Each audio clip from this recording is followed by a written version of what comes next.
رجعت الفندق نمت، وتاني يوم رحت رايح الشقه اخبط على الباب. فتح لي شاب كده غير اللي انا اديته الفلوس امبارح. قلت له السلام عليكم، لو سمحت انا في شاب قابلته امبارح اديته فلوس علشان اعيش معاكم.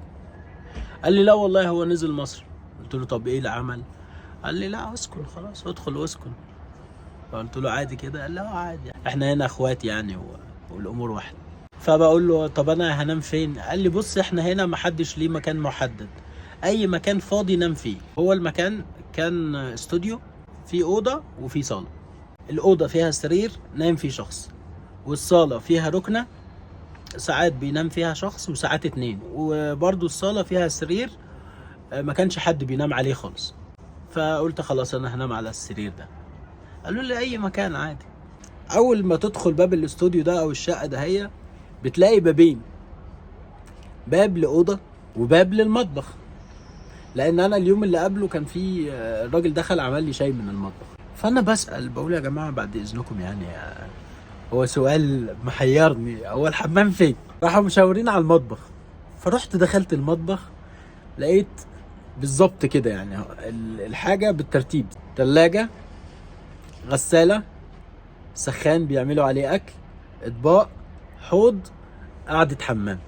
وبالعرض يعني انت تبقى قاعد كده، انا ببقى قاعد كده واللي جنبي كان بيطبخ. اه والله انا شفت المطبخ في الحمام اتصدمت، اقسم بالله اتصدمت.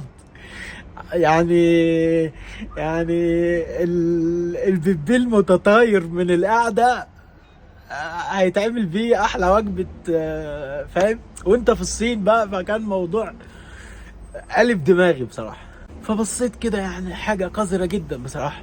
ايه ده يا جماعه؟ ده الحمام في المطبخ. قالوا لي يا عم استحمل، انت جاي تتفسح، انت جاي تشتغل. فانا قلت يعني ايه، استرجل شويه.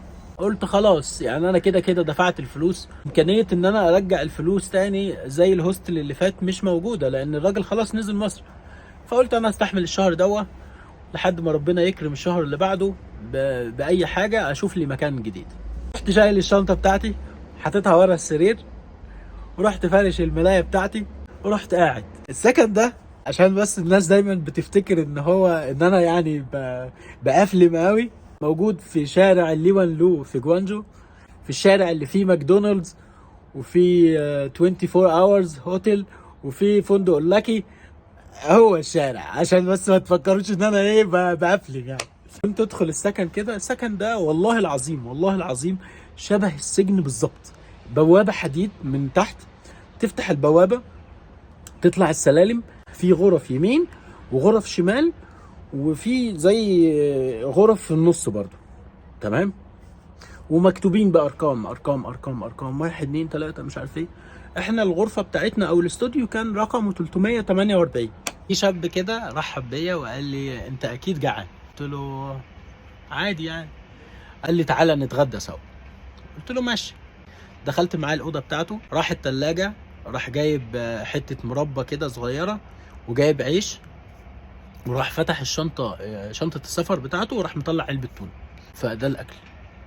فانا مش باكل التونه، واظن يعني ما تمشيش مع المربى. ف فالراجل قال لي كل. فانا يعني مش عارف اعمل ايه، فقلت اكل منها. يعني ايه، ان انا احاول اتاقلم، يعني ما هعيش ازاي، انا لازم اتاقلم زيهم. فقعدنا اكلنا، اكلت تونه ومربى. وبعدين قال لي تعالى ننزل نتمشى، انا رايح الكافيتيريا بره.